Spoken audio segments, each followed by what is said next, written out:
Hi dear all students, आज आप लोगों के सामने एक नया चैप्टर लेकर के आए हैं और इस चैप्टर का नाम है पीरियोडिक क्लासिफिकेशन।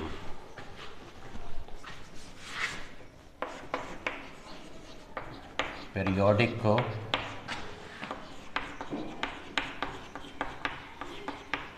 क्लासिफिकेशन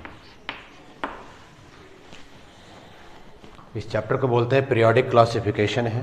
एलिमेंट्स का पीरियोडिक क्लासिफिकेशन करेंगे, पीरियोडिक क्लासिफिकेशन ऑफ एलिमेंट्स।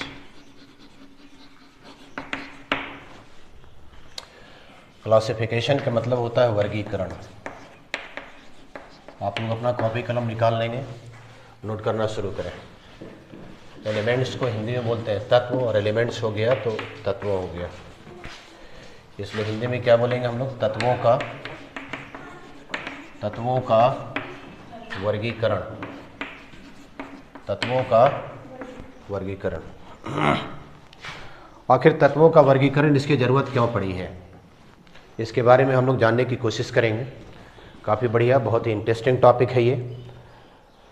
आपका 10th क्लास के लेवल का भी 10th क्लासेस में ही ये पढ़ना है, और इसके अलावा आप लोगों को 11th क्लासेस में भी पीरियोडिक क्लासिफिकेशन के बारे में डिटेल से पढ़ना है।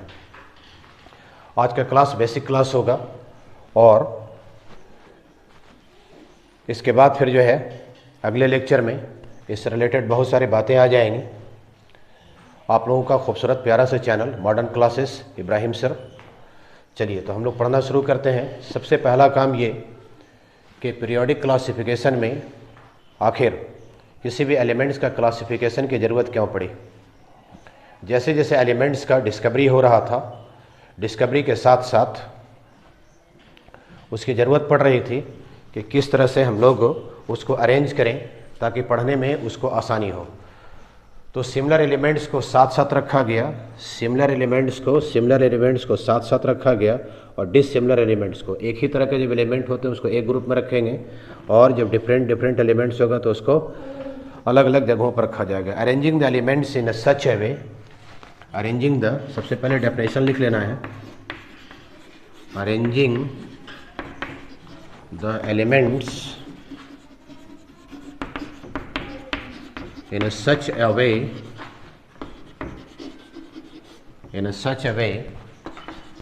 that similar elements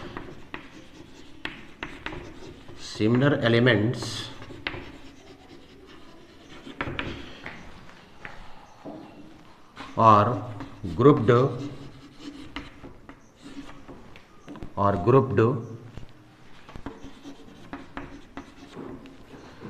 in a same place, in a same column, and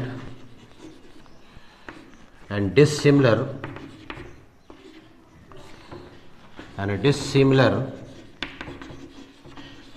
elements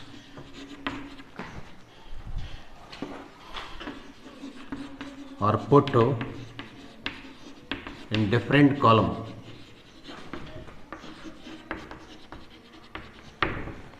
क्या बात की हम लोगों ने? सिमिलर एलिमेंट्स को क्या किया गया? एक जगह रखा गया। सिमिलर का मतलब होता है समान। सिमिलर का मतलब होता है सीधी याद आपको जो रखना है कि समान एलिमेंट्स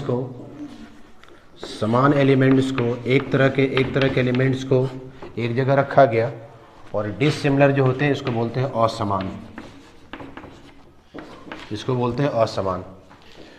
सिमिलर एलिमेंट्स को एक जगह किया गया, डिसिमिलर एलिमेंट्स को क्या किया गया? उसको अलग अलग जगहों पर रखने का काम किया गया। इसी को हम लोग क्लासिफिकेशन कहते हैं।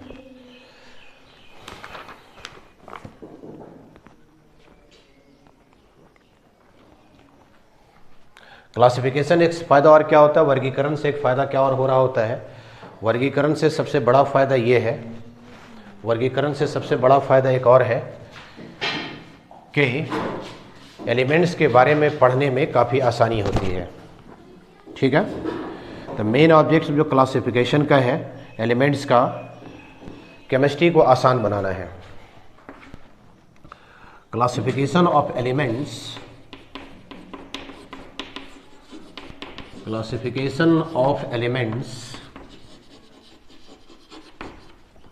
Classification of elements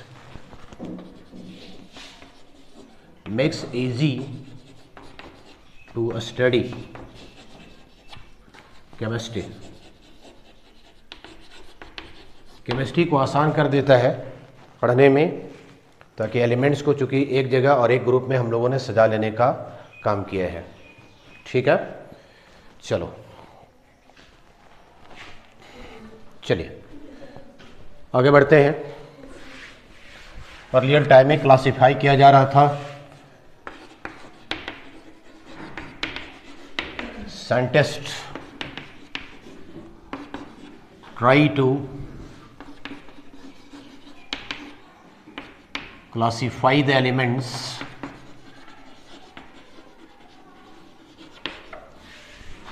in earlier time.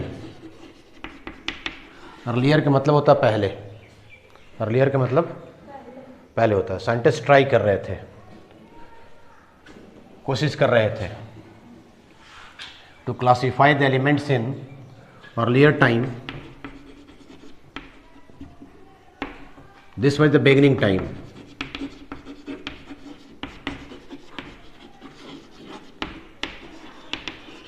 This was the beginning time, ये शुरुआत का दौर था। तो सबसे पहले जो क्लासिफाई किया है एलिमेंट्स को, सिमिलर एलिमेंट्स, ऐसे करके लिखो, सिमिलर एलिमेंट्स और क्लासिफाइड इनटू ऑफ फैमिली।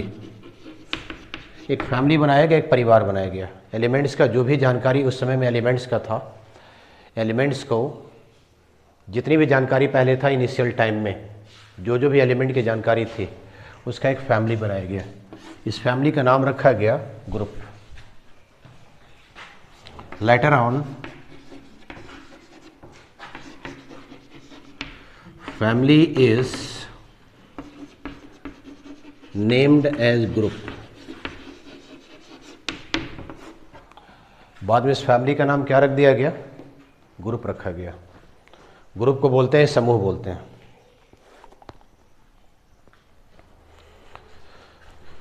ठीक है, चलो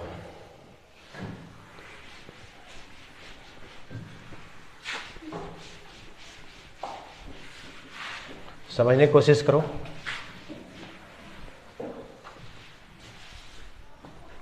फर्स्ट टाइम में जो बांटा गया है, क्लासिफाई किया गया है मेटल्स एंड नॉन मेटल्स में, मेटल्स एंड नॉन मेटल्स में, मेटल्स एंड नॉन मेटल्स में। मेटल्स को बोलते हैं धातु, नॉन मेटल्स को बोलते हैं अधातु। शुरुआती दौर में जो एलिमेंट्स को जो बांटा गया है, शुरुआती दौर में जो एलिमेंट्स को बांटा गया है वो धातु में और अधातु में बांटने का काम किया गया है। इसमें सबसे पहला जो काम किया था लेवोजियर ने।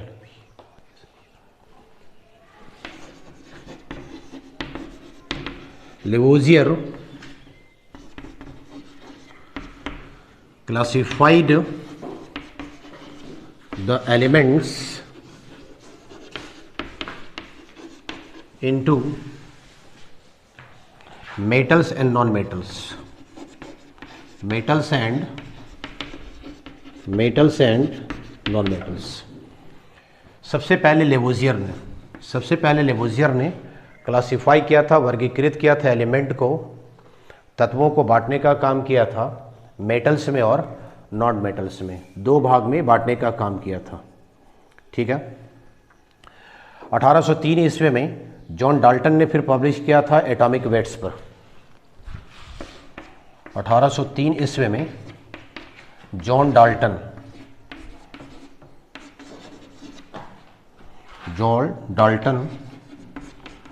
published it as atomic weight पर अभी एटॉमिक वेट जो जाना जाता है, एटॉमिक वेट भी बोलते हैं, एटॉमिक मासेस भी बोलते हैं, एटॉमिक मासेस।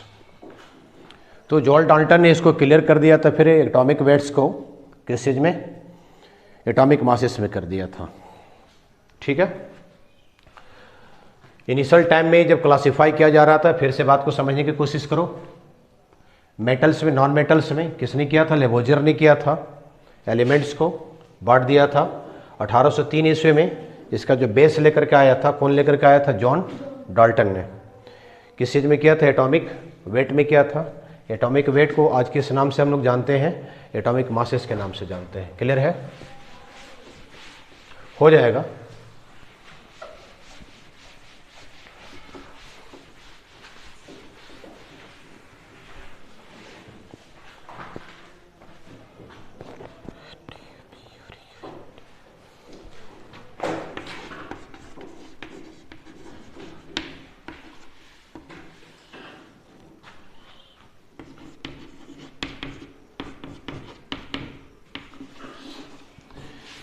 इसके बाद में फिर जो अर्लियर टाइम में जब क्लासिफिकेशन शुरू हो रहा था एलिमेंट्स के लिए, तो लेवोजियर के बाद में जो सेकेंड टाइम में जो आते हैं, इस साइंटिस्ट का नाम है डिबोरिनर, और इन्होंने जो क्लासिफाई किया था, दिया था ट्राइड्स का नाम दिया था।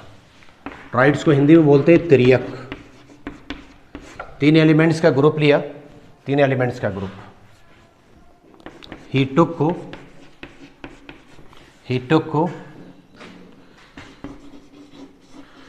3 elements in a group, एक ग्रुप में लेने का काम किया, और क्या कहा कि अगल बगल वाले का जो एवरेज होगा, जो मीन होगा, बीच वाले से उसका मिलता जुलता होगा। बेस क्या था इनका, इनका भी बेस था atomic mass. Atomic mass base जो बनाया था इन्होंने, क्या बनाया था, एटॉमिक मास को बनाया था। और क्या कहा था कि अगर मान लिए कि ए, कोई एलिमेंट ए दिया हुआ है और एलिमेंट सी दिया हुआ है, तो बीच का जो इसका एवरेज आएगा, दोनों का जो एवरेज आएगा, ए और सी का जो एवरेज हम लोग फाइंड करेंगे, वो किसके बराबर हो जाएगा, ये बी के बराबर हो जाएगा, बी के बराबर हो जाएगा। इस 3 एलिमेंट का जो ग्रुप बनाया था, इसी को क्या बोलते हैं, ट्राइड बोलते हैं। क्या बोलते हैं इसको, ट्राइड कहा जाता है। ठीक है, चलो नोट करो, स्क्रीनशॉट ले लो, आगे बढ़ते हैं। इसमें और कुछ जानने की कोशिश करते हैं। हालांकि आगे चल करके धीरे धीरे जैसे ये डेवलप्ड हो रहा था, क्लासिफिकेशन की शुरुआत हो रही थी अभी, तो जो भी एलिमेंट की जानकारी थी उस एलिमेंट के बारे में लिया जा रहा था, बट आगे जैसे जैसे जानकारी मिलने लगी उसका काफ़ी एडवांस भी होता चला गया। ठीक है,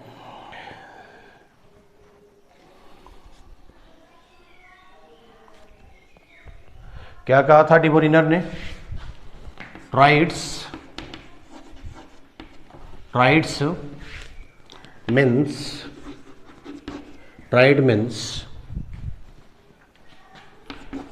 the atomic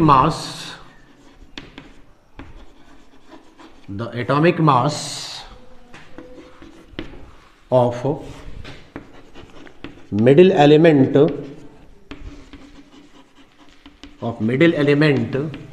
is near equal, ये about equal, near equal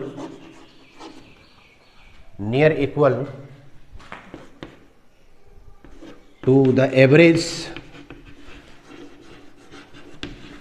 average of 2 side elements. Atomic masses of middle element, 2 side elements, 2 side elements, 2 side का एलिमेंट लिया जाए, उसका एवरेज निकाला जाए, तो तीसरे वाला का निकल करके आ जाता है। जैसे एग्जाम्पल के तौर पर लिथियम, सोडियम, पोटेशियम, इसको एक नाम रखा गया, इसका एक नाम रखा गया ट्राइड कहा था, और दिया था डिबोरिनर ने, इसलिए क्या बोलते हैं इसको, क्या बोलते हैं इसको? डिब्रोनियर से ट्राइड बोलते हैं। ठीक है। लिथियम का करीब करीब लगता है कि 6.9 होता है, 7 मान लो, इसका 39। एटॉमिक मास जो इसका होता है लिथियम का 7, एटॉमिक मास, दोनों का एवरेज फाइंड करें 7 और 39 का, क्योंकि 2 पार्ट लिए हैं, 2 से डिवाइड करेंगे, 9 7 कितना हो जाएगा? 6 हो जाएगा, 4 हो गया बाई 2, 23। इसी बात को क्या कहा था कि इसका जो मास होगा बीच वाले का, दोनों के अगल बगल के तीसरा वाला का बराबर हो जाएगा। सोडियम का एटॉमिक मास कितना होता है? 23 होता है। इसलिए दोनों को मिला कर करके, दोनों को जो अगल बगल वाला है, triads means the atomic mass of middle elements, बीच वाले एलिमेंट्स का जो मास होगा इज नियर इक्वल होगा to the average of 2 side element, 2 side elements के अगल बगल वाले जो एलिमेंट्स होगा, इसका जो एवरेज फाइंड करेंगे तीसरे वाले का क्या होगा? बराबर होगा। ठीक है, क्लियर है? आगे बढ़ें, चलो नोट कर लो।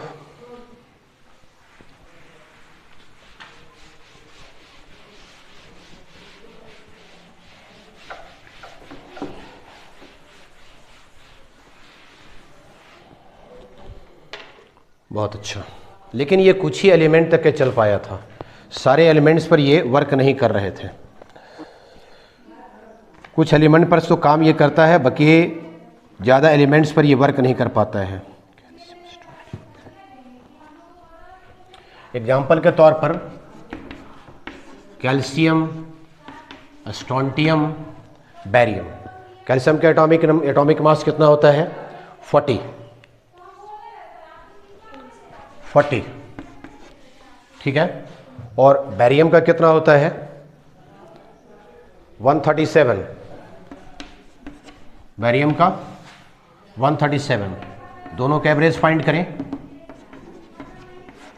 2 से डिवाइड करें, कितना हो गया ये? 7 4 3 7, और ये 1 हो जाएंगे 2 से। काटो इसको, 2 8 जा 16, 1 बच गया, 2 8 जा 16, 2 5 जा, कितना आ गया ये? 88.5। और स्ट्रोंटियम का लगभग इसी के बराबर होते हैं। स्ट्रोंटियम का लगभग इसी के बराबर होते हैं। ठीक है। कुछ इसके प्रॉपर्टीज़ था, लेकिन बाद में फिर इसको रद्द कर दिया गया, क्योंकि ये बहुत सारे एलिमेंट्स पर काम नहीं करते हैं, थोड़े से एलिमेंट पर काम कर पाता है। जो समय की कुछ जानकारी थी, बाद में जब एलिमेंट्स काफ़ी बढ़ने लगा, एलिमेंट्स का खोज होना शुरू हो गया, तब ये सारे के सारे रूल डी ब्रोनियर्स का फेल हो गया। नोट कर लें।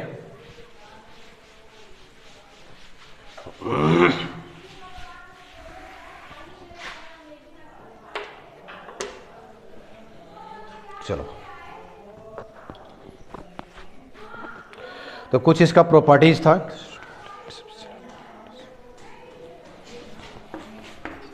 In this triad,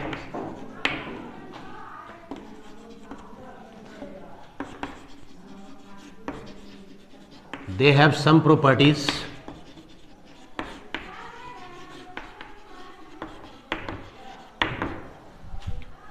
in this triad. इस ट्रायड में जो लिया था कुछ इसके प्रॉपर्टीज भी थे। बस पहले सुधार लो, यहाँ पर ए है।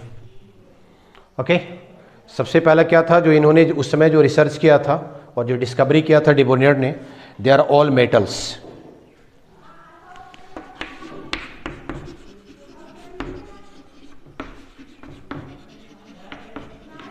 दे आर ऑल मेटल्स।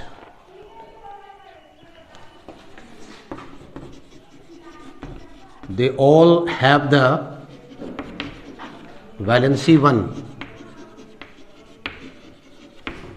वैलेंसी जो कंसिस्ट करने का काम कर रहा था, एक ही वैलेंसी कंसिस्ट करने का काम कर रहा था।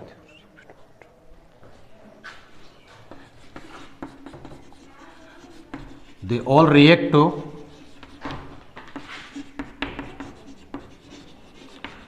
react with water। ये सारे के सारे वाटर के साथ में रिएक्ट कर रहा था। To form basic solution, to form basic solution, इसको बोलते हैं अल्कलीज, कॉल्ड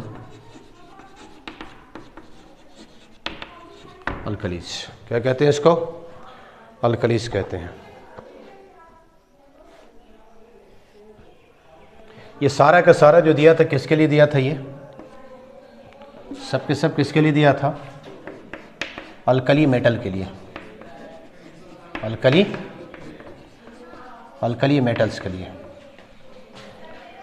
आज भी जो मॉडर्न पीरियोडिक टेबल में जो लिया गया है, अल्कली मेटल्स को ग्रुप नंबर 1 में रखते हैं।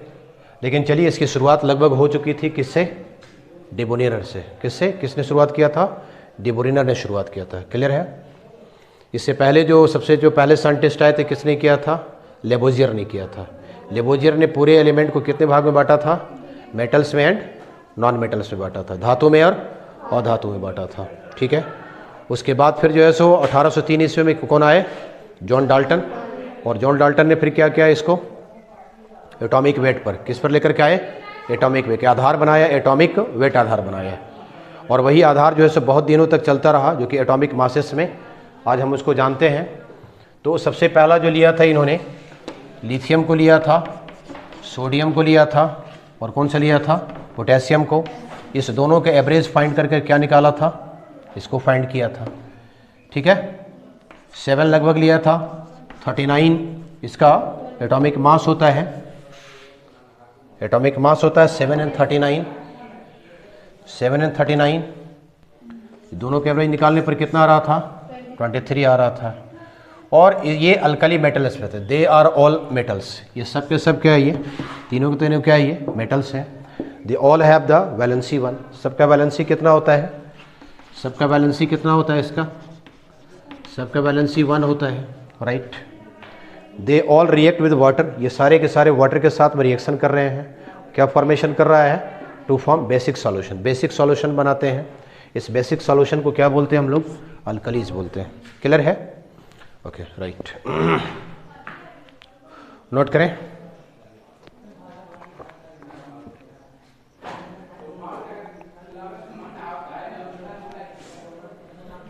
ठीक है।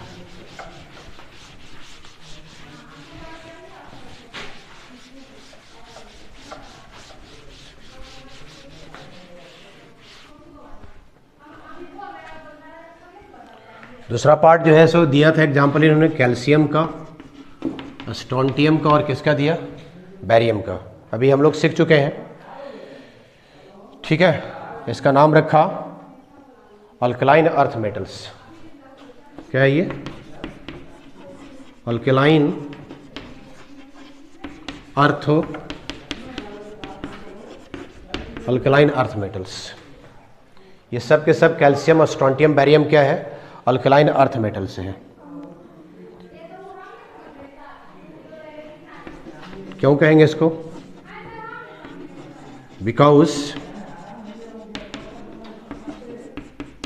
बिकॉज देयर ऑक्साइड्स और अल्केलाइन इन नेचर। क्योंकि नेचर में कैसा होता है ये? इसका ऑक्साइड कैसा होता है? अल्केलाइन होता है। इससे इसका नाम क्या रखा गया? Alkaline earth metals. क्लियर है? नेक्स्ट एग्जांपल इन्होंने जो लिया, नेक्स्ट एग्जांपल, अगला एग्जांपल जो लेने का काम किया अभी देखते हैं हम लोग। नोट करें जल्दी से।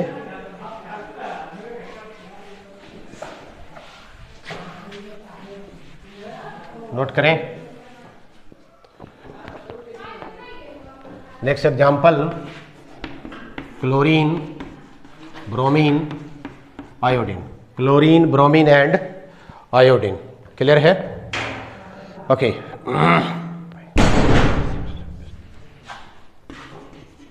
35, 127, लगभग 127। दोनों के एवरेज निकालें। 35.5 ले लो।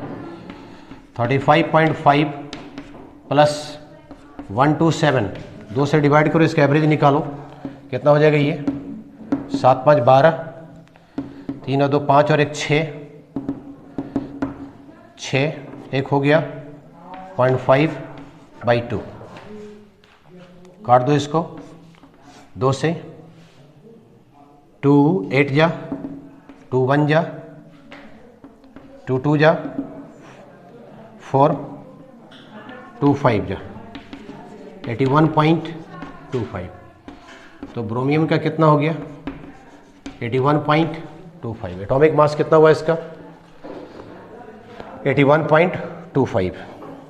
ठीक है, सही है। फिर से देख लो इसको 162, 2 से 2 से 2 8 16 कट गया और 62 आ रहा था ना, एक 1 टाइम लगेगा ये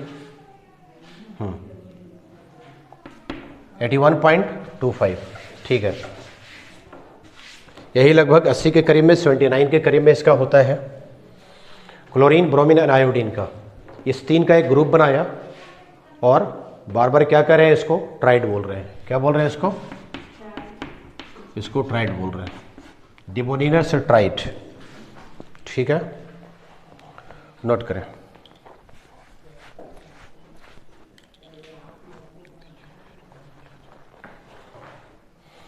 हो गया। इस एलिमेंट का एक नाम रखा था, दीज एलिमेंट्स आर कॉल्ड, वैसे और भी आते हैं fluorine, chlorine, bromine and iodine, लेकिन यहां पर कौन है? Chlorine, bromine and iodine. These elements are called halogens. क्या बोलते हैं इसको? क्या बोलते हैं? हैलोजेंस। ओके, क्लियर है? ये सारे के सारे मेटल से रिएक्ट करते हैं और सॉल्ट का फॉर्मेशन करते हैं। They react with metals and form, बनाते हैं सॉल्ट्स, और ये सॉल्ट्स का फॉर्मेशन करता है। क्लियर है? आगे इतना सब कुछ होने के बाद में फिर आ गया limitation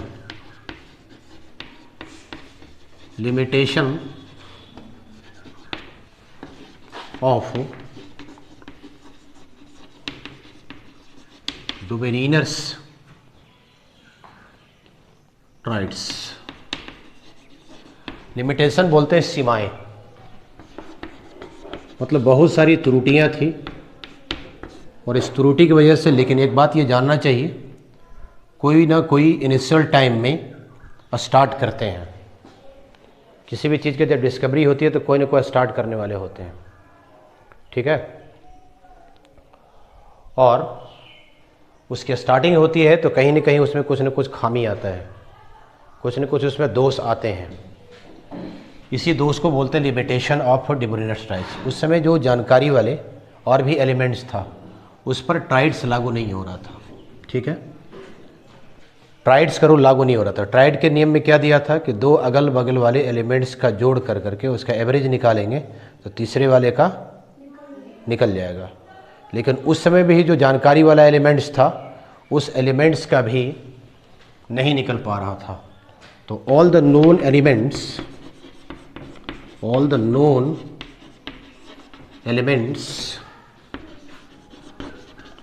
at that time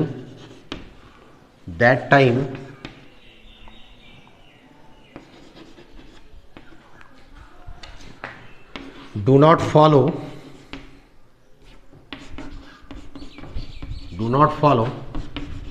the tried rule। इस ट्राइड रूल को फॉलो नहीं कर पा रहा था। ठीक है, जैसे ही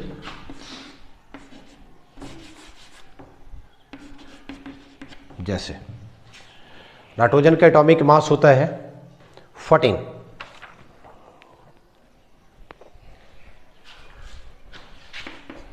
और इसका नियर अबाउट होता है 75। निकाल करके देखें इसका,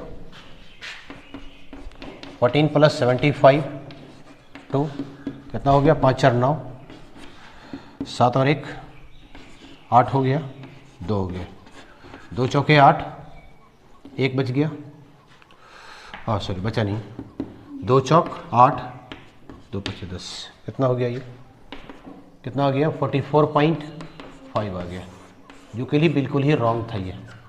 इसका होता कितना है 31, होता कितना इसका है 31, लेकिन एवरेज निकल करके कितना आया, एवरेज निकल कितना आया 44.5, होता है कितना 31। तो डिबोनिनर ने क्या कहा था कि दो अगल बगल वाले को जोड़ेंगे, दो अगल बगल वाले को जोड़ेंगे, ठीक है, तो बीच वाला निकल करके आ जाएगा, क्लियर है। लेकिन बीच वाला भी निकल करके नहीं आ रहा था, ठीक है, इसलिए डिबोनिनर का रूल जो है फेल होने लगा और यहीं से इसकी लिमिटेशन स्टार्ट हो जाती है।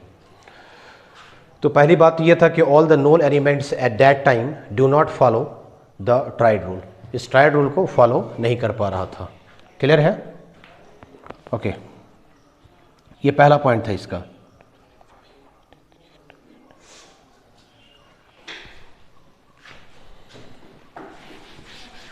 चलो मिटाते हैं।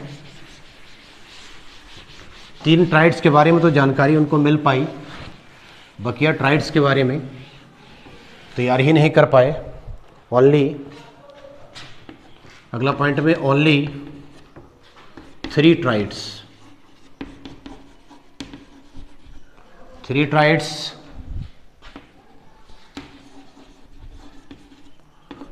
कुड बी मैनेज्ड, सिर्फ 3 ही ट्राइड को मैनेज किया जा सका। पहला क्या आया था, लिथियम सोडियम पोटेशियम, दूसरा क्या था, दूसरा वाला क्या था, दूसरा वाला कौन सा आ गया था, बोलो बोलो, दूसरा वाला बोलो, बताएं दूसरा वाला, कैल्शियम, स्ट्रोंटियम, बैरियम, ठीक है। तीसरा वाला chlorine, bromine, iodine.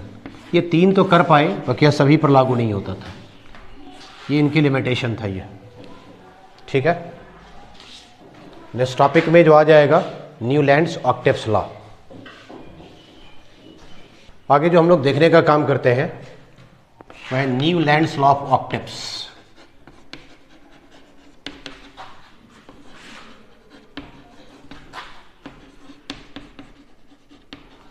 Newlands law of octaves. जब डिबोनिनर का रूल जब फेल हो गया तब उसके बाद फिर जो दूसरे साइंटिस्ट आए हैं न्यूलैंड चचा, और उसके बाद जो है फिर थोड़ा सा जो है सो ट्विस्ट किया। हालांकि इनका भी जो है जो बेस बनाया था एटॉमिक मासेस ही था, बेस्ड ऑन एटॉमिक मासेस। इन्होंने जो आधार बनाया था एलिमेंट का वो एटॉमिक मासेस ही था, ठीक है, ओके। इन्होंने ही क्या कहा, when the elements are arranged in the increasing order of their masses, the properties of first element is just similar to the elements of the 8 8वें elements के जस्ट ये बराबर होते हैं।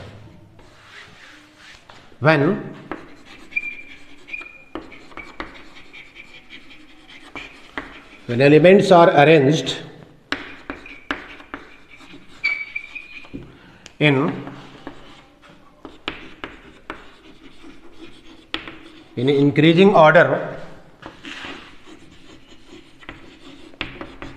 of their masses, of their atomic masses, then the properties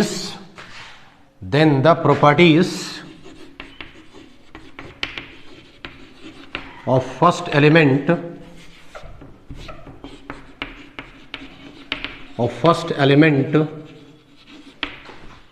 is similar to earth elements।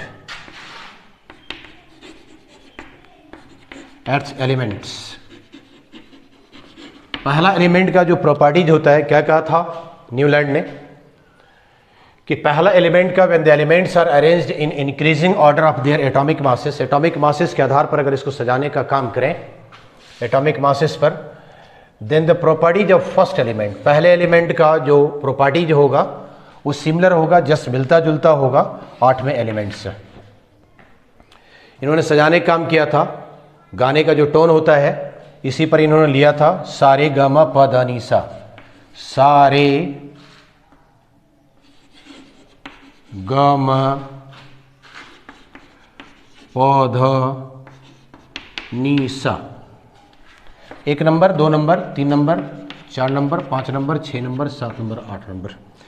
यहाँ पर देखो पहला number में, 1 नंबर में जो आ रहा है यहाँ पर सा है, और 8वां नंबर में भी क्या आ रहा है, ये सा आ रहा है। ठीक है, दैट मीन्स सा से शुरू करते हैं और सा पर ही यहाँ पर आकर के लास्ट करने का काम करता है। ठीक है, इसी तरह से इन्होंने एलिमेंट को सजाने का काम किया था। क्या कहा था कि पहला एलिमेंट का जो प्रॉपर्टीज होगा, पहले एलिमेंट का जो गुण होगा वो मिलता जुलता रहेगा किसके साथ में, 8वें एलिमेंट के साथ में मिलता जुलता रहेगा। ठीक है, चलो नोट करो, यहाँ तक क्लियर हो गया होगा।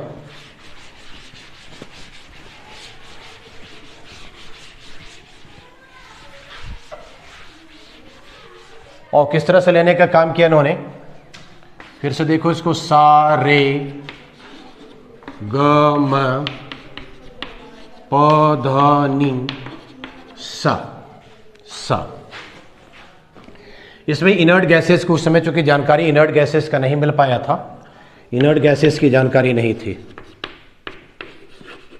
इनर्ट गैसेस की जानकारी उस समय नहीं मिल पाया था, इसलिए जो लिया नॉन मेटल को, हाइड्रोजन को भी लिया था, बट हम लोग जो देखते हैं वो मेटल से देखने का काम करते हैं। क्लियर है, लिथियम,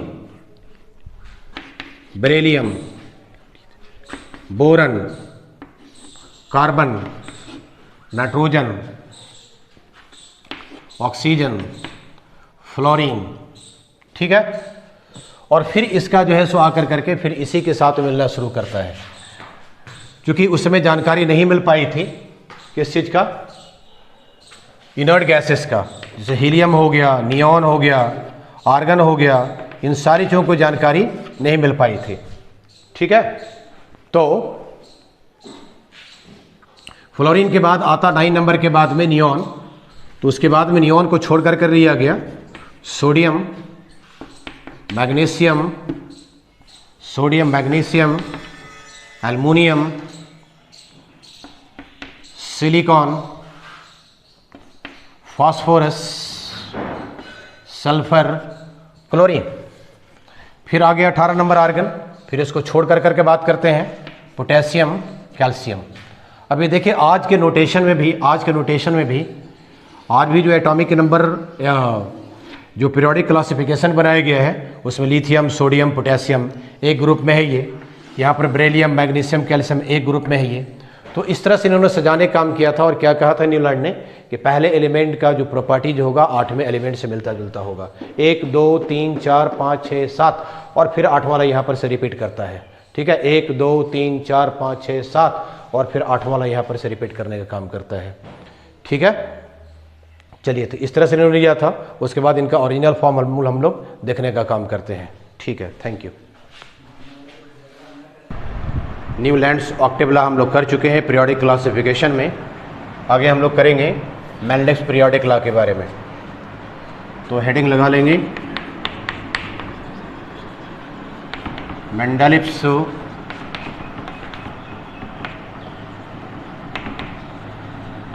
पीरियोडिक को लॉ। मेंडेलिव्स के पीरियोडिक टेबल के बारे में आज हम लोग जानने की कोशिश करेंगे। इससे पहले जो शुरुआत जिन्होंने किया था डेबोनेयर्स राइस लॉ के बारे में पढ़ चुके हैं, न्यूलैंड्स ऑक्टेव लॉ के बारे में पढ़ चुके हैं, और तीसरा जो क्रेडिट जाता है वो मेंडेलिव पीरियोडिक टेबल के बारे में जाता है। ये सबसे पहले जो सबसे बढ़िया सिस्टेमेटिक ढंग से जो पीरियोडिक टेबल सजाने का जो काम किया है वो मेंडेलिव साहब ने किया है। तो लिख लेंगे the major credit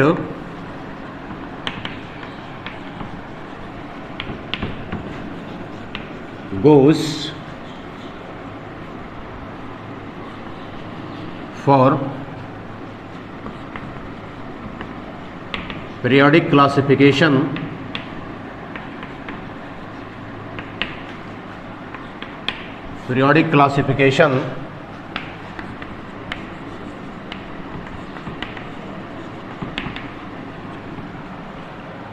is Mendeleev's periodic table.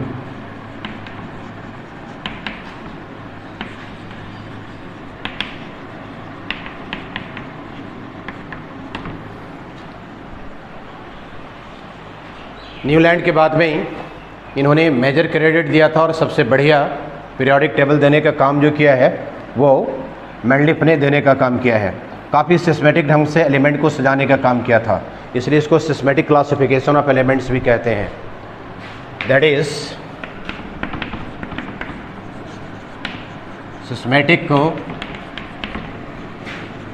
Classification of elements was given by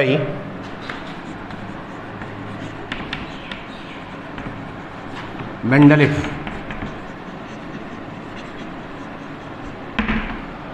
systematic classification जो देने का काम किया है वो मेंडलीव साहब ने किया है।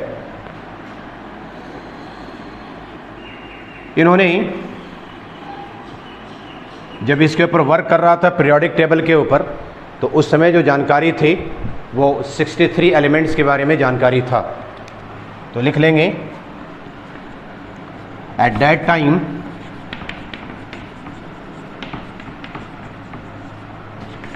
द नोन एलिमेंट्स नंबर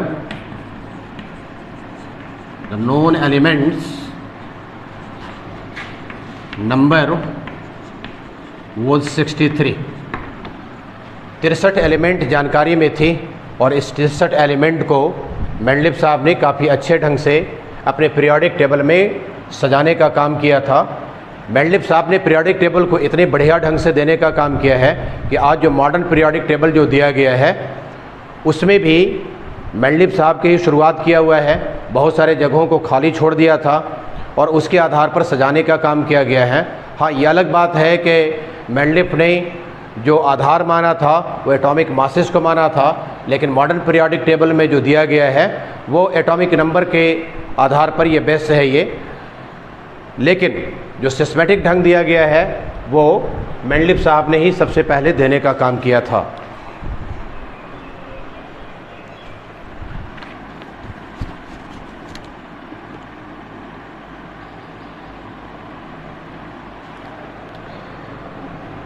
इन्होंने जो सजाने का काम किया था 63 एलिमेंट जो जानकारी मिल गई थी उसको एक कार्ड पर लिखने का काम किया और सारे कार्ड को सजाने का काम किया था।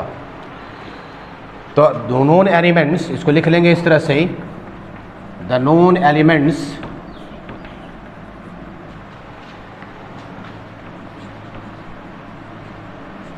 Elements were 63। He wrote the name of all elements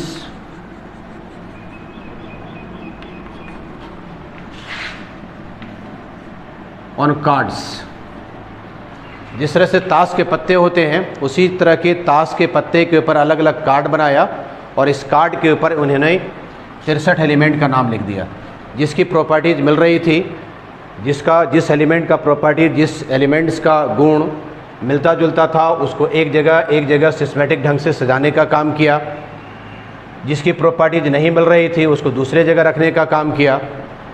तो प्रॉपर्टीज़ के हिसाब से जो कार्ड उन्होंने बनाया था उस कार्ड को एक अरेंजमेंट देने का काम इन्होंने किया था।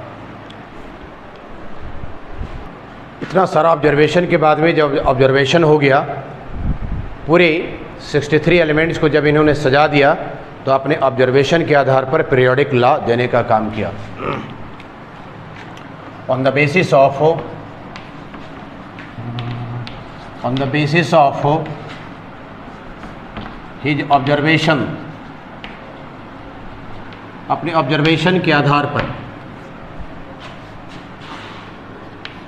he put to periodic law, periodic law देने का काम किया। और क्या कहा इन्होंने, the physical and chemical properties of elements, क्या नियम था इनका, the physical the physical and chemical properties of elements or the periodic function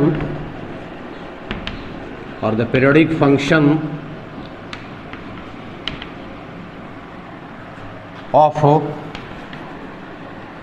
their atomic masses.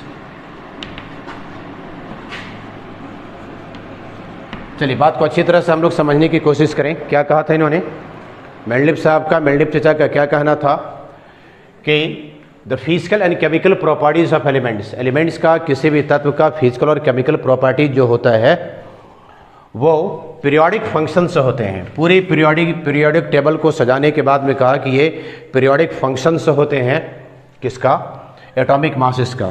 That means जो आधार बनाया था इन्होंने, आधार बनाया था एलिमेंट का, एटॉमिक मासेस को बनाया था। लेकिन सिस्टेमेटिक ढंग से सबसे पहले पीरियोडिक क्लासिफिकेशन देने का जो काम किया है वो मेंडलीव साहब ने किया है। इसीलिए जो डेफिनेशन दिया इन्होंने कि the physical and chemical properties of elements, किसी भी एलिमेंट का, किसी भी तत्व का, सारे तत्वों के लिए जो आधार बनाया था भौतिक एवं रासायनिक प्रॉपर्टीज, रासायनिक गुण ऑफ एलिमेंट्स का, आर द पीरियोडिक फंक्शन, ये सारे के सारे पीरियोडिक फंक्शंस होते हैं, किसका, एटॉमिक मासेस का।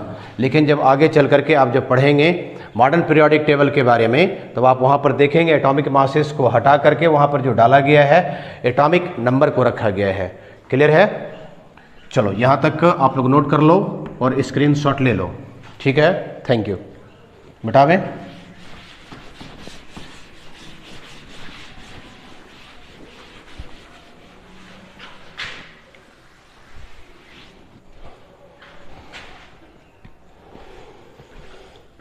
चलिए आगे बढ़ने का काम कीजिए।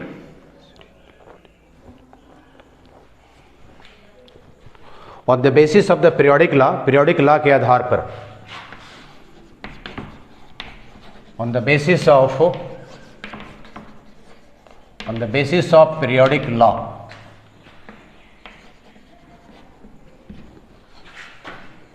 he arranged all known elements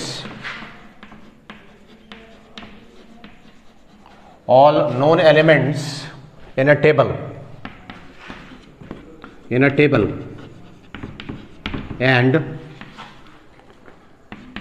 and that table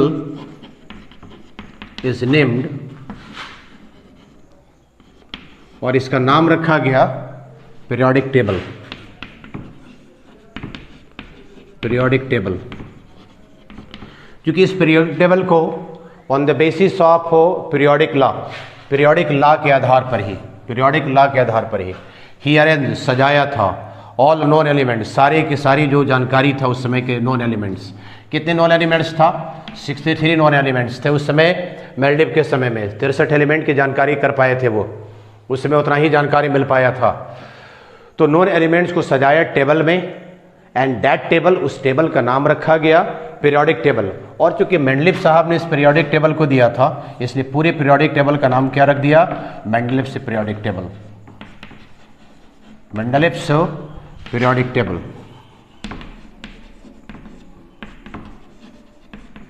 तो ये इसका किस्सा कहानी था।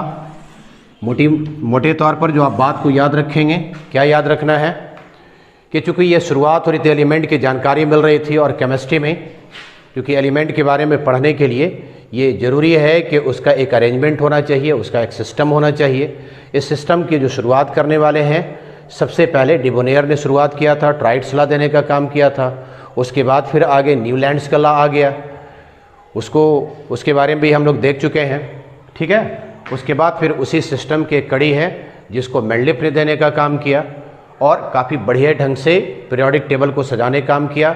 इतना बढ़िया आधार इन्होंने माना और इतना बढ़िया कॉन्सेप्ट लेकर के चला कि उस पीरियोडिक टेबल का उसी बेस पर, उसी आधार पर आज के मॉडर्न पीरियोडिक टेबल को, मौसले पीरियोडिक टेबल को भी सजाने का काम किया गया है। तो सारा अरेंजमेंट इन्होंने यहाँ पर मेंडलीव चर्चा कर चुके थे, इसीलिए इनके नाम पर ही एक टेबल बन गया, पीरियोडिक टेबल, और इस पीरियोडिक टेबल का नाम क्या रख दिया गया? मेंडलीव से पीरियोडिक टेबल, ठीक है, बात यहाँ तक आप लोगों को अच्छे ढंग से समझ में आ गई होगी।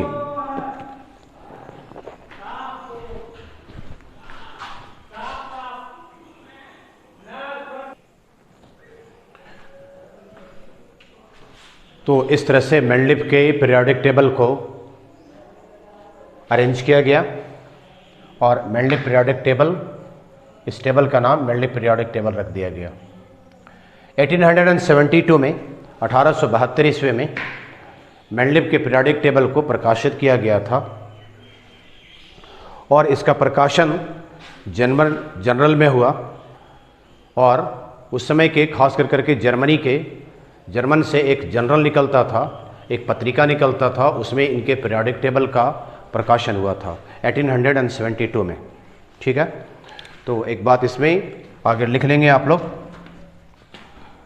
मेंडलिप्स periodic table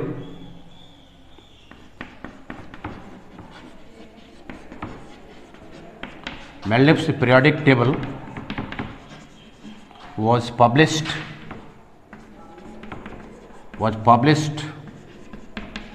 in 1872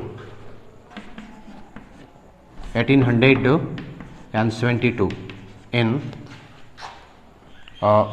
German General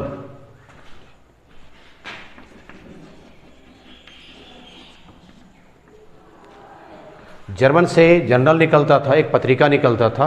इस पत्रिका में इनके पीरियोडिक टेबल को प्रकाशित किया गया और इसी आधार पर उन्हें हाइड्रोक्साइड का और ऑक्साइड का फार्मूला को कॉलम में टॉप लेवल पर इन्होंने जो भी एलिमेंट का डिस्कवरी किया था, उस एलिमेंट का, बहुतों सारे एलिमेंट्स का, उसके ऑक्साइड्स का और उसके हाइड्रोक्साइड्स का, उसको टॉप लेवल में, अपने पीरियोडिक टेबल के टॉप लेवल में लिखने का काम किया। नोट कर लें इतना।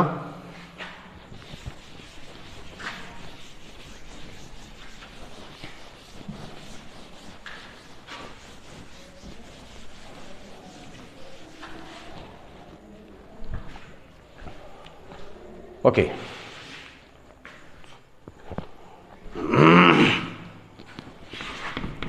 The formula of oxides and hydroxides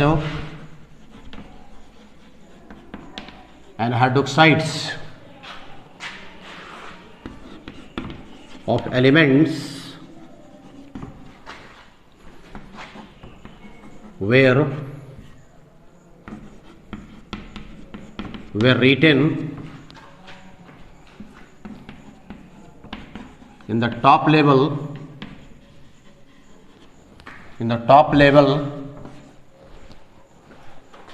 of the column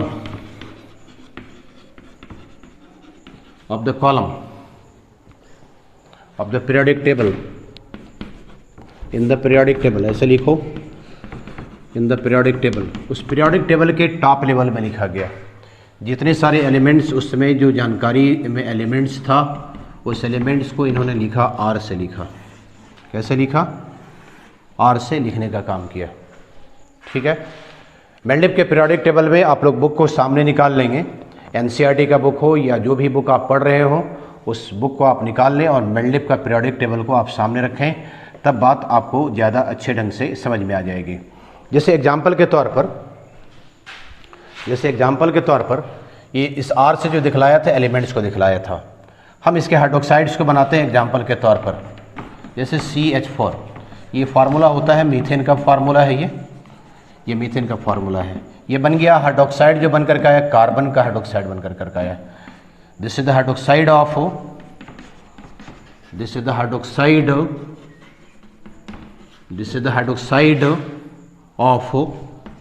carbon.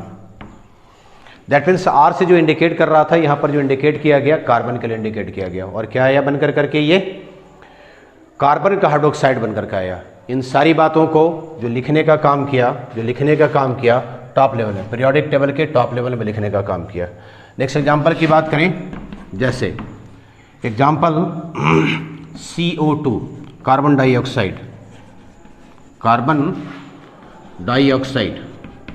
This is carbon dioxide. इसको ऑक्साइड लिया, ये ऑक्साइड हो गया, this is the oxide of ये ऑक्साइड ऑफ कार्बन का हो गया, ये कार्बन का ऑक्साइड हो गया ये, ठीक है।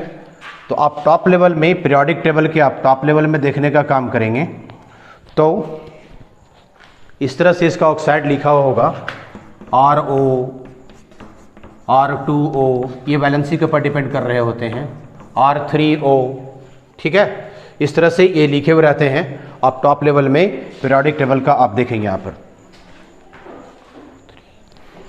RO2, R2O3, RO2, इस तरह से आपको लिखा हुआ मिलेगा। अकॉर्डिंग टू द एलिमेंट्स के वैलेंसी के हिसाब से इसको लिखा गया। क्लियर है? उसी तरह से जब आप हाइड्रोक्साइड को देखेंगे तो हाइड्रोक्साइड भी आपको मिलेगा वहीं पर लिखा हुआ RH, RS2, RS3, RS4, इस फॉर्म में आपको लिखा रहेगा। RH, RS2, RS3, RH4 etcetera, इस फॉर्म में पीरियोडिक टेबल के टॉप लेवल में आपको लिखा हुआ मिलेगा। सामने पीरियोडिक टेबल को रखें, उसके बाद फिर आप इसको देखें, तब बात आपको ज़्यादा समझ में आएगी। फिर से एक बार हम लोग रिपीट कर लें। The formula of oxides and hydroxides of elements were written in the top level of the column in the periodic table. Periodic table के टॉप लेवल के कॉलम में इसको डाला गया, ठीक है। एलिमेंट्स को लिखा गया, R से लिखा गया। जैसे यहाँ पर एक एग्जाम्पल लिए, हाइड्रोक्साइड बनाया गया, कार्बन का हाइड्रोक्साइड है, this is the hydroxide of carbon, RO, R2O, इस तरह से R2O3, RO2 एट्सेट्रा, ये सारे के सारे ऑक्साइड हो गए एलिमेंट्स का। यहाँ पर टोटल के टोटल ये जो है हाइड्रोक्साइड हो गया। इस तरह से हाइड्रोक्साइड के फॉर्म में मिला, ठीक है। दिस इज द हाइड्रोक्साइड, ये क्या है, सारा का सारा टोटल के टोटल हाइड्रोक्साइड है ये। ओके, नोट कर लें।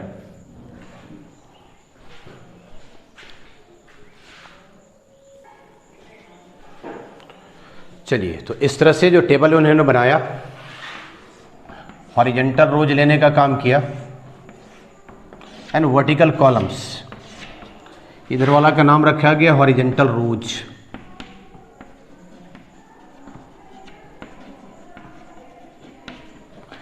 ये जो खड़ा आ रहा था ये, इसका नाम रखा वर्टिकल कॉलम।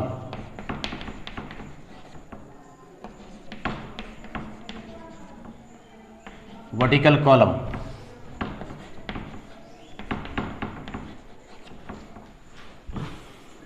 इधर वाला को बोला, फिर से लिख दे रहे हैं हॉरिजेंटल रोज, ठीक है। तो आप इस तरह से लिख लेंगे, the horizontal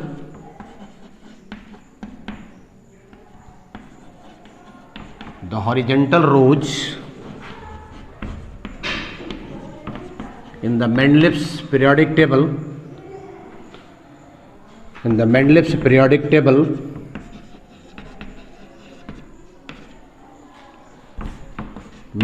periodic table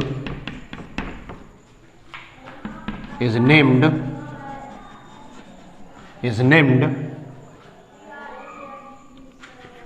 period, and the vertical column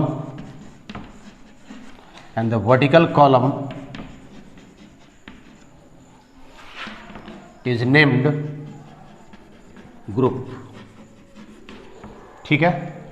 तो वर्टिकल कॉलम को ऊपर वाले को क्या कहा गया, ग्रुप कहा गया। इसको बोला गया ग्रुप।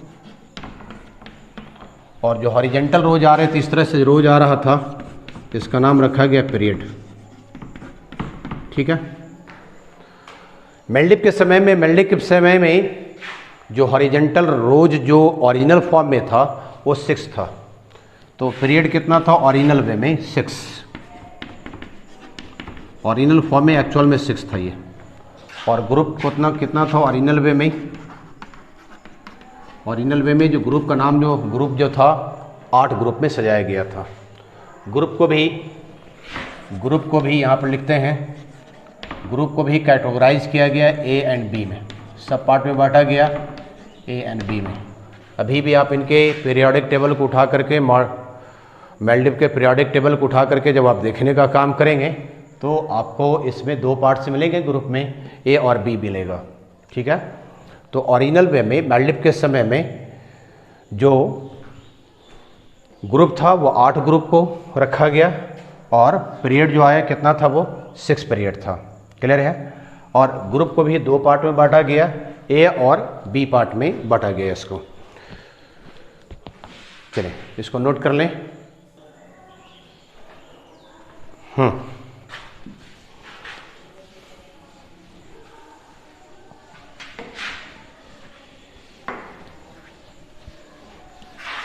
आगे हेडिंग लगा लेंगे आप लोग, अचीवमेंट ऑफ मेंडलीफ से पीरियोडिक टेबल।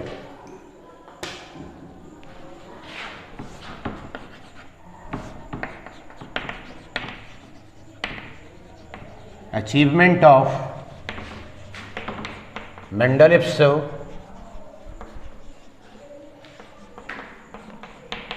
से periodic table. Mendeleev periodic table के अचीवमेंट किया है। इससे पहले जो पीरियोडिक टेबल जो दिया गया था डिमोनियर का और न्यूलैंड का, न्यूलैंड ने तो इस बात को खास करके कहकर इनकार कर दिया कि आगे आने वाले समय में किसी भी तरह का एलिमेंट की जानकारी नहीं मिल पाएगी। अब दूसरे एलिमेंट्स, नए एलिमेंट्स का डिस्कवरी ही नहीं हो सकता है। लेकिन ऐसा नहीं था, क्योंकि जब तक ये दुनिया कायम है तब तक ये कुछ न कुछ डिस्कवरी होता रहेगा और आवश्यकता ही आविष्कार की जननी है। आप लोग अच्छे ढंग से जानते हो, मतलब जैसे जैसे ज़रूरत पड़ती है उस हिसाब से आविष्कार होता रहता है। और न्यू जनरेशन जब इस धरती पर आएंगे तो कुछ न कुछ उसका डिस्कवरी, उसका रिसर्च, ये सारा काम सब कुछ जो है इसी धरती पर सब कुछ होता रहता है। स्पेस के बारे में, ज़मीन के सतह पर क्या हो रहा है और इस ज़मीन के नीचे, दैट मीन्स भूगर्भ विज्ञान के बारे में भी हम लोग जानकारी लेते रहते हैं, जिसको हम लोग जियोलॉजी में पढ़ने का काम करते हैं। तो इसी तरह से जब इन्होंने मेंडलीफ ने एलिमेंट्स को 63 एलिमेंट्स को अपने पीरियोडिक टेबल में सजाया, तो अपने पीरियोडिक टेबल में जगह को छोड़ दिया था जिसकी प्रॉपर्टीज नहीं मिल रही थी, क्योंकि एलिमेंट्स का कार्ड बनाने का काम किया था और जहाँ जहाँ पर भी प्रॉपर्टीज उनको सूट नहीं किया वहाँ पर जगह को छोड़ दिया। और ये कह करके छोड़ दिया कि आगे आने वाले समय में जब इन्वेंशन होगा, नए एलिमेंट्स के बारे में जानकारी मिलेगी, तब उसको उस हिसाब से अगर प्रॉपर्टीज मिलेगा तो इस खाली जगहों में रख दिया जाएगा। इसका मतलब है कि काफ़ी बोल्डली उन्होंने अपने पीरियोडिक टेबल में जगह को छोड़ दिया था। मेंडलीफ हो Mendeleev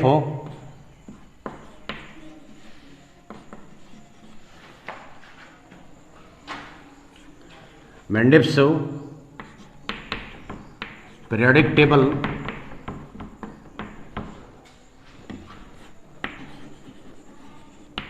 consist empty spaces,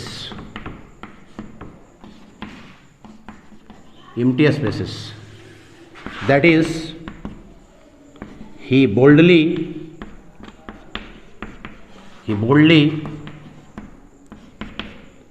left the space in his periodic table, saying that, यह कहते हुए, if new elements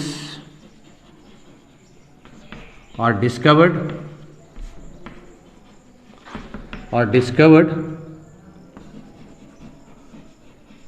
then this empty space can be filled। जो खाली जगह को इन्होंने छोड़ा था, इस खाली जगह के बारे में इन्होंने ये कह दिया कि अगर नए एलिमेंट की डिस्कवरी होती है और उसकी प्रॉपर्टीज़ ऊपर से जो ग्रुप में आ रहा है उसकी प्रॉपर्टीज अगर उस तरह से टैली कर रहा है तो उस हिसाब से उसको उस खाली जगह में इसको रख दिया जाएगा।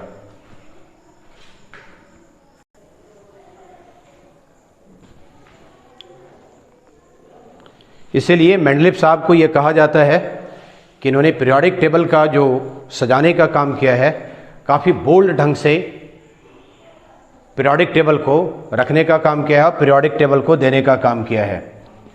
तो इनके बारे में लिख लेंगे, Mendeleev as the originator of the bold concept. Mendeleev हो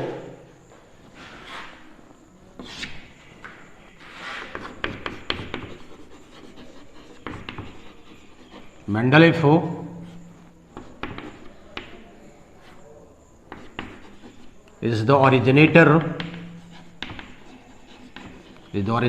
of bold concept, is the originator of bold concept of classifying the element को क्लासीफाई करने में सबसे जो बोल्ड कॉन्सेप्ट माना जाता है वो मेंडलीफ का माना जाता है। अपने नोट्स में इसको आप लोग डाल लेंगे।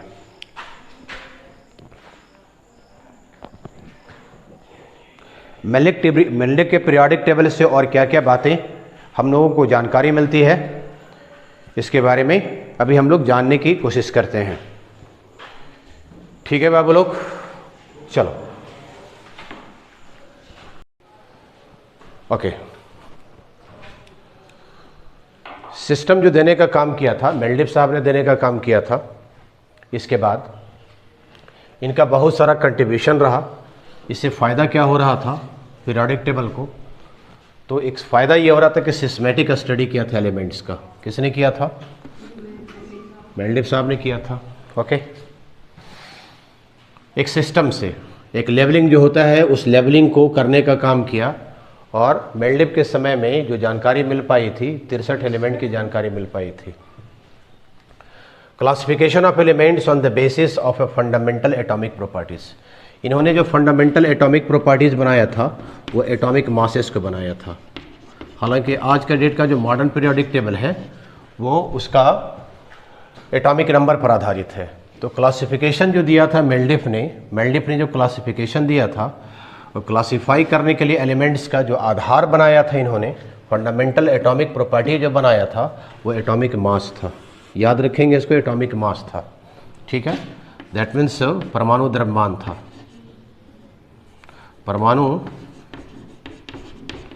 परमाणु द्रव्यमान को आधार बनाया था ये।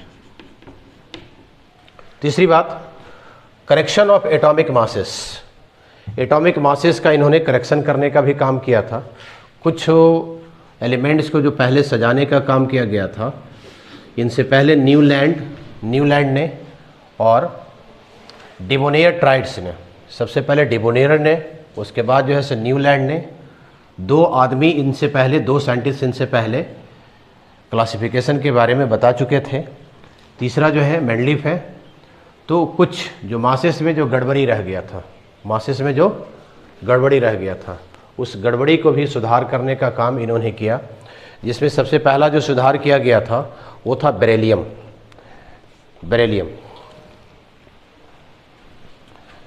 बेरिलियम का पहले जो नाप दिया गया था, इसके लिए एटॉमिक मासेस 13.5 किया गया था, लेकिन सुधार करके किया गया उसको 9 एटॉमिक मास यूनिट। कितना किया गया? एक्चुअल में 13.5 नहीं था, तो सुधार करके कितना लाया गया उसमें? 9 एटॉमिक मास यूनिट। तो करेक्शन करने का भी काम किया था किसने? मेंडलीफ ने, एटॉमिक मासेस में। चौथी बात, प्रेडिक्शन ऑफ न्यू एलिमेंट्स। इन्होंने जो पीरियोडिक टेबल बनाया था मेंडलीफ ने, उसमें बहुत जगह खाली छोड़ दिया था। जहाँ जहाँ पर प्रॉपर्टीज एलिमेंट्स का नहीं मिल रहा था, जगह को क्या किए थे? वो खाली छोड़ दिए थे। इस बात के लिए छोड़ दिए थे कि अगर आगे डिस्कवरी होगा, आगे कोई अगर साइंटिस्ट आएंगे और डिस्कवरी करेगा और प्रॉपर्टीज उस तरह का मिल रहा होगा, तो क्या किया जाएगा? उसको वहाँ पर रख दिया जाएगा। इसके लिए खाली जगह वाले के लिए जो है क्या किया था इन्होंने? एक नाम रख दिया था। एक्का बोरोन, एक्का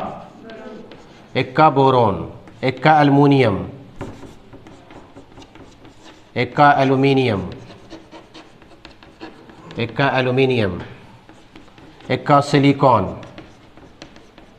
हाँ, और बाद में ऐसा ही हुआ कि जो इन्होंने खाली जगह को छोड़ करके रखा था उसके जगह पर उसको फुलफिल कर दिया गया। ठीक है, इसके अलावा एक और बहुत बड़ा काम ये करके रखे थे नोबल गैसेस के लिए। इनके समय में नोबल गैसेस का डिस्कवरी नहीं हो पाया था मेंडेलिव के समय में, तो नोबल गैसेस के लिए भी इन्होंने खाली जगह को छोड़ दिया था। बाद में जब नोबल गैसेस की जानकारी मिली, जानकारी में कौन कौन, helium, neon, argon, krypton, xenon, radon, उसके लिए जगह एक खाली पड़ा हुआ था। बाद के साइंटिस्ट ने जो मॉडर्न क्लासिफिकेशन को बनाने का काम किया एलिमेंट्स का, तो नोबल गैसेस को भी काफ़ी अच्छे ढंग से सजा कर करके इसको लास्ट में इसको पुट कर दिया गया। ठीक है, तो इतना सारा इनका कंट्रीब्यूशन था, इनका सारा इतना योगदान था। कंट्रीब्यूशन का मतलब होता है योगदान।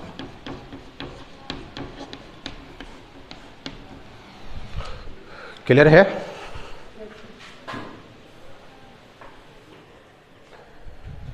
चलिए मिटाते हैं इसको।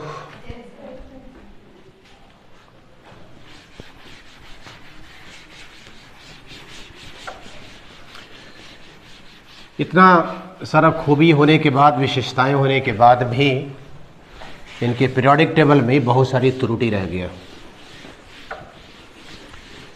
इस त्रुटि को हम लोग बोलते हैं ड्रॉबैक्स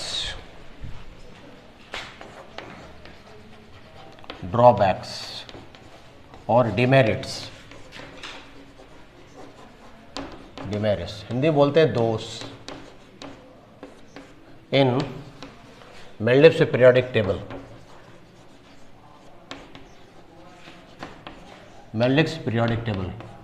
मेंडेलिव के पीरियोडिक टेबल में इतनी सारी विशेषताएं होने के बाद भी बहुत सारी कमी रह गया था।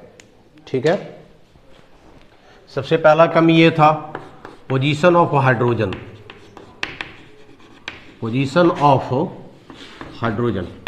हाइड्रोजन का पोजीशन प्रेडिक्ट नहीं कर पाए थे, हाइड्रोजन का पोजीशन नहीं दे पाए थे। ठीक है, इसको 20 स्लॉट में रख दिया गया। इन 20 स्लॉट में रख दिया गया। 2 स्लॉट इनमें बने हुए हैं। 8 ग्रुप को लिया था। 8 ग्रुप लेने के बाद में ए बी कर करके बांटने का काम किया और हाइड्रोजन को 20 स्लॉट में रखा, जबकि इसकी सारी प्रॉपर्टीज मिल रहा था, रिजेंबल्स कर रहा था। Properties resembles to slot A, that is with alkali metals,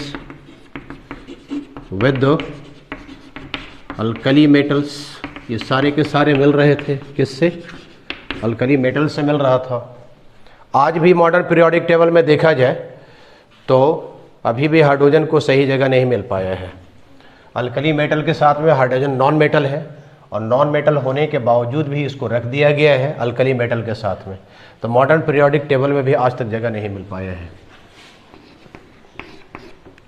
दूसरा point, एनोमैलस behaviour.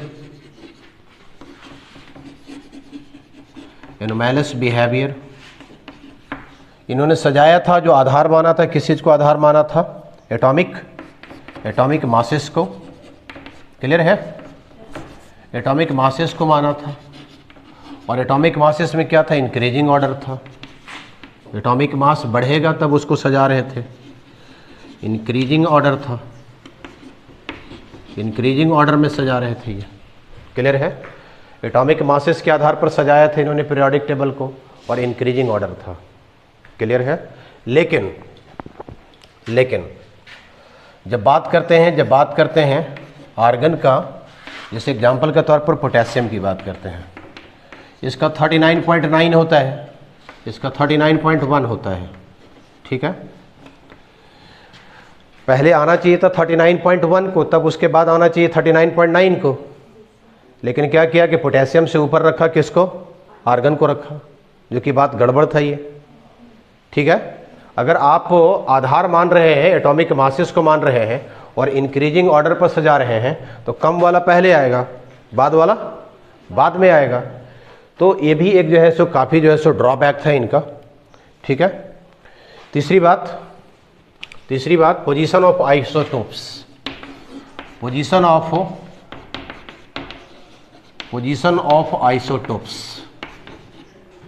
Isotopes. Atomic masses है आइसोटोप्स किसे कहते हैं? एटॉमिक नंबर सेम हो बट मास नंबर डिफरेंट हो। जैसे एग्जाम्पल के तौर पर हाइड्रोजन हाइड्रोजन हाइड्रोजन, इस धरती पर कुछ हाइड्रोजन ऐसे होते हैं 1 जिसका एटॉमिक नंबर 1 है, एटॉमिक मास 1 है। एटॉमिक नंबर तो 1 है लेकिन इसका मास नंबर 2 है।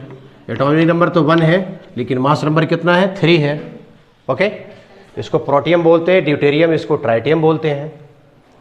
तो मान लिया कि एक को आप रख रहे हैं तो ये सब मास के हिसाब से कहाँ जाएगा? तो मतलब जगह नहीं दे पाए थे। पोजीशन ऑफ आइसोटोप्स, समस्थानिक। आइसोटोप्स को हिंदी में बोलते हैं समस्थानिक। तो समस्थानिक का पोजीशन ये नहीं कर पाए थे। ये भी इनमें जो है इनके पीरियोडिक टेबल में गड़बड़ी था और ये भारी गड़बड़ी था इसमें। ठीक है, तो मेन इतना पॉइंट था, इतनी पॉइंट को याद रखा जाए। पोजीशन ऑफ हाइड्रोजन, हाइड्रोजन का पोजीशन नहीं दे पाए अपने पीरियोडिक टेबल में, आज भी गड़बड़ी है। उसको रखा गया अल्कली मेटल के साथ में। Anomalous behaviour, anomalous behaviour that means increasing order of the atomic masses. Atomic masses पर अगर सजा रहे इंक्रीजिंग ऑर्डर पर तो पहला नंबर आना चाहिए था पोटेशियम का, तब आर्गन का आना चाहिए था। तीसरी बात है पोजीशन ऑफ आइसोटोप्स, आइसोटोप का पोजीशन तय नहीं कर पाए थे। ठीक है, इसके बाद जो है सो शुरुआत हो जाती है फिर मॉडर्न पीरियोडिक टेबल का। यहाँ पर मेंडलीव का पीरियोडिक टेबल समाप्त होता है। आगे का जो टॉपिक जो लेकर के चलेंगे अभी हम लोग उसको देखेंगे हम लोग मॉडर्न पीरियोडिक टेबल के बारे में। नोट कर लें।